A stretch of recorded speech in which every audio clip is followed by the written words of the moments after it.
Hi, I'm Eric Siegel with ericstrains.com. Today we're going to take a look at yet another outstanding O-scale European steam engine from MTH.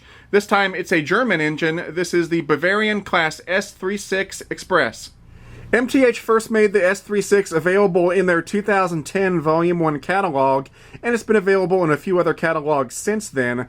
I finally picked one up in early 2012. When I first saw this engine in the 2010 Volume 1 catalog, I originally didn't order one. I ordered one of the French 241A steam engines, but for whatever reason I just wasn't very attracted to this engine and I decided to pass on it, and I really didn't think about it much after that. Well, a few months ago, I took a trip over to my local train store, Legacy Station, and when I went inside, they had one of these engines sitting on the shelf. And when I actually saw the engine in person, I was blown away. It's such an amazingly beautiful model with so much wonderful detail that I knew right then I had to have one, so I went ahead and picked one up, and that's why I've got one on my layout right now. And you know, that whole train store incident was a reminder to me of the power of a brick and mortar train store. You can look at all the pictures you want to on the internet or in a catalog, but no matter how nice those pictures may be, they almost never do the real thing justice. There really is no substitute for going to a train store and seeing the model with your own eyes and touching it with your own hands. Almost always, when you can see it in person, you're going to like it much better than you did when you saw the picture in the catalog, and that's certainly the case with this engine. When I saw it in the catalog, I really didn't care for it that much, but once I saw it with my own eyes, I fell in love with it. Anyway, before we get started, there are a couple of ground rules that I want to lay down before I start talking about this engine. First, I want to put it out there that I am in no way an expert on European railroading. I primarily model American railroads, so European railroading is still a big gray area for me. So it's inevitable that I will probably make a mistake or two along the way while I'm talking about these European trains. So if you are an expert on European railroading and you hear me make a mistake, feel free to drop me a line and let me know about it. The second thing I want to put out there is for all of you hardcore realistic modelers, I am aware of the fact that this European steam engine does not fit into the theme of my layout. I've got a layout that's based on American railroading, so this doesn't fit in at all, but that's not the reason I bought it. I bought it because it's a beautiful model and because it's unlike anything else I have. And those of you who know me know that I don't mind bending the rules on my layout. That's one of the things I like about model railroading, is that you don't have to necessarily obey the rules of the real world.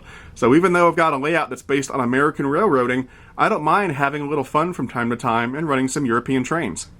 Okay, so now that I've covered all my bases, let's go ahead and start talking about this engine. The S36 was a German steam locomotive. This particular locomotive was built around 1910, at least according to the legible builder's plates on this model. Now, prior to 1920, all of the German states had their own individual state railways, and so in the state of Bavaria, they had the Royal Bavarian State Railway. And so if you look at the tender on this model, you'll see kind of a cryptic road name. What that stands for is Royal Bavarian State Railway. Now, around 1920, all of those state railways were unified under a national system that eventually became known as the Deutsche Reichsbahn, and then all the engines were repainted black and red. But this engine being prior to 1920, it's a Bavarian engine, and it comes in the beautiful colors that you see here. Just like the French 241A steam engine that I reviewed a couple weeks ago, the S36 was a compound steam engine, and that meant that the steam would be used twice. On the outside of the engine, you had two high-pressure cylinders, one right here and one on the other side, and then in the middle, you see these two gold rods here? Those are the two low-pressure cylinders. And so what would happen is the steam would first go to the high-pressure cylinders, and then it would go for a second pass in the low-pressure cylinders. And that setup would increase power and efficiency. Now, what's nice about this model is that when I turn it over in a few minutes to look at the underside, you will see where MTH has added additional drive gear in the middle of the engine for those two extra cylinders. Okay, so now that I've given you a little bit of info on the real S36, let's go over some stats and info on this model. The length of the engine is right at 20 inches, or about 51 centimeters. The combined weight of the engine and the tender is 7 pounds 12 ounces, or about 3.5 kilograms. It has pretty decent pulling power for an engine this size at 1 pound 10 ounces, or about 0.73 kilograms. The minimum curve needed to run this engine on 3-rail track is 0.42. If you're going to run it on 2-rail track, you need to have at least a 54-inch radius. Under the hood, the engine features Protosound 3.0 as well as MTH's Digital Command System, or DCS, and it also has a built-in DCC decoder. There are basically three ways you can run this engine.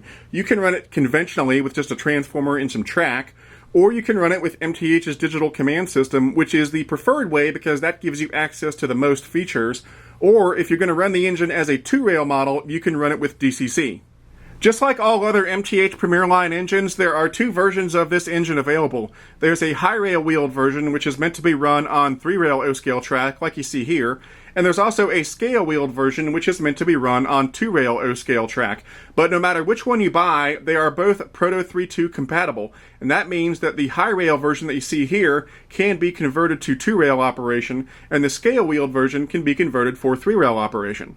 If you'd like more information on the differences between high-rail wheels and scale wheels and how to convert between the two, check out episode 13 of my video train blog series. It's available anytime on my YouTube channel. I want to take a minute and talk about the scale proportions of this engine. As many of you probably know, most American O-scale trains are built with 1:48 scale proportions. But these European trains from MTH use slightly different scale proportions in order to appeal to the European market. Some of them have 1:43.5 scale proportions, and others, like this one, have 1:45 scale proportions. And a lot of you have expressed concern about this, so I want to address this problem right now. But before I do, for those of you who don't know what all these numbers mean, let me take a minute and explain. Okay, to help explain what I'm talking about, I've pulled up a second engine next to our S36. This is a Lionel 700E scale Hudson. It's a scale model, and being American O-scale, it is built with 1:48 scale proportions. What does that mean?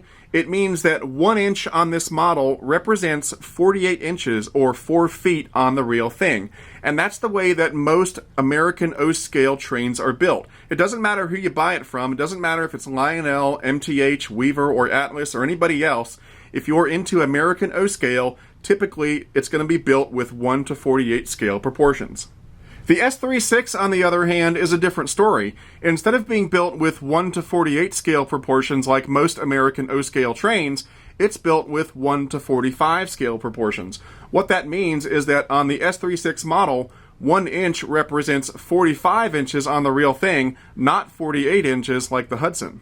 So what this boils down to for us American O-scalers is that if you put the S36 or any other European O-scale engine side by side with an American O-scale engine, since this is 1:48 and this is 1:45, the S36 actually comes off looking slightly larger than it would be in the real world. Well, a lot of you have expressed concern about this. I've received quite a few emails from you guys saying, "Hey Eric, I like those European trains from MTH, but I'm hesitant to buy any because I'm afraid that if I do, they will look oversized on my American O-scale layout." So I want to address that. Technically speaking, that's correct. They will be slightly oversized when compared to American O-scale trains. Practically speaking, however, it's no big deal. It's nothing to worry about. And the reason it's no big deal is because of what I call the fish out of water effect. What is the fish out of water effect? Well, I'll start by telling you what is not the fish out of water effect. Let's say you're a European O-scale modeler and you've already got a layout that has a whole bunch of European O-scale trains on it that all have 1:45 scale proportions. And then you add this engine into the mix. Well, you've already got a lot of other European O-scale trains to compare this to. So therefore, any difference in the scale proportions of this engine are going to be much more obvious on a European layout where you've got other trains to compare it to. And so that's why MTH wisely built these things to European O-scale specifications so that they would be integrated seamlessly into an established European layout. Now, the fish out of water effect happens when we come over here to the States. On my layout, for example, at this moment, this is the only European engine on my layout. Everything else is American O-scale. That makes this engine a fish out of water on my layout. It's unlike anything else. There's nothing else I can compare it to. And so even though it's technically slightly oversized, it doesn't come off that way because it is so unique and so different that sort of overshadows any size differences. So if you're like me and you've got an American O-scale layout, but you want to experiment with some of these European O-scale trains, feel free to do it. The size difference isn't that apparent. It's no big deal, and I certainly wouldn't let it be a determining factor in whether or not you want to buy one of these engines. Okay, so now that we've got that all out of the way, let's go ahead and take a closer look at some of the great details and features of this S36. If we take a close look at the pilot on the S36, you can see it's very nicely done, it's very elegant, yet very simple. This right here is an operating buffer and chain coupling system. And for those of you who are not familiar with European railroading, the way it works over there is that they do not use the automatic Janey couplers like we do here in the States. They use the buffer and chain system. And the way it works is that you've got a chain here and a hook, and then you take the chain and you connect it to the hook on the adjoining car or engine, and then you turn this turnbuckle to tighten the chain, and then these sprung buffers act as cushions between the cars or engines. Now, unfortunately for us American O-scalers, unlike most high-end O-scale steam engines, it is not possible to attach a dummy O-gauge coupler to the front of this engine for double heading. So if you're going to double head these engines, you're going to have to use the buffer and chain system. Now, on the back of the engine, it's a different story. You can use any number of different coupling systems back there, but I'll go into more detail on that when we take a look at the tender in a few minutes. Moving up, we've got two nicely detailed headlights here, as well as a nice beacon light up here. There are a couple different configuration options for the lights, but I'll go into more detail about that when we start the engine up in just a few minutes. We've got safety tread on all of the walkways, nice detail around the boiler, some nice separately applied ladders on either side, and then great brass detailing on these inner cylinders as well as the outer cylinders. Here's a close-up of one of the outer cylinders, and as you can see, MTH did a great job. They look gorgeous, and of course in the middle you've got a legible builder's plate. Here's a look at the drive section. We've got these beautiful spoked drive wheels and then all of this gorgeous drive gear, and as you can see, when the engine is in motion, it looks fantastic. The sides of the boiler feature some of the most amazing details on the model. You've got this beautiful coat of arms here, a nice silver handrail going all the way down, beautiful brass bands on the boiler, a road number here, and then you've got this gorgeous copper piping going all the way down the boiler. And if we move down, you can see that this beautiful copper piping goes all the way back to the cab. It's absolutely stunning. And if we go around to the other side of the boiler, it looks just as nice, if not better. Up on top, we've got a nice brass smokestack with an operating smoke unit inside. The steam and sand domes are nicely done with little brass bands around them. And then on the sand dome, you've got this nice separately applied copper pipe that starts here and goes all the way down. Moving back, we've got nice brass details here as well as on top of the cab. The cab itself is very cool. You've got nice cast-in vent holes up here. The windows are very nicely done. Each one has a clear plastic insert, and this one has some nice trim around it. This plate down here with the S36 and the builder's plate is perfect. You've got separately applied grab irons here, and nice step detail down here. And then between the cab and the tender, you've got these little gates, and each gate has a spring on it to keep them nice and taut. Here's a look at the back of the engine. Underneath, we've got the MTH wireless drawbar that has the electrical connections built into the drawbar itself. Up in the cab, we've got two hand-painted crew figures, a nicely detailed backhead with hand-painted valves and gauges, and when the engine is on, there's a light in the cab. Here's a look at the underside of the engine. We've got two traction tires on the rear set of drivers for added pulling power, and then there's a single pickup roller right here. Now, ordinarily, I would be a little concerned that there was only one pickup roller on the engine, but I guess MTH knew what they were doing because I've run this engine for several hours now, and I have had zero problems with connectivity. Earlier on, I said this is a compound steam engine and that MTH did add the extra gear necessary for the internal cylinders. Well, here's that extra drive gear here. I can't move the wheels very much without the engine being on, but you can see the drive gear in there moving around, and when the engine is in motion, it looks pretty busy in there. It's pretty nice. Okay, that takes care of the engine. Now let's take a look at the tender. The sides of the tender feature die-cast trucks, nice rivet detail, and a crisp Royal Bavarian State Railway banner. Here's a look at the front of the tender. You've got this nice hinged deck plate that connects to the engine so that our little O-scale crew can access the coal in the tender. And then you've got these hinged gates that I showed you earlier. There are some separately applied grab irons on either side, and then some nice cast-in detail in the middle. Up on top, we've got a real coal load and some nice grab iron detail here. There's a little hatch here and one on the other side. However, they are just decorative. They do not open. Back behind the coal load, however, this hatch does open up to reveal the smoke and volume controls for the engine.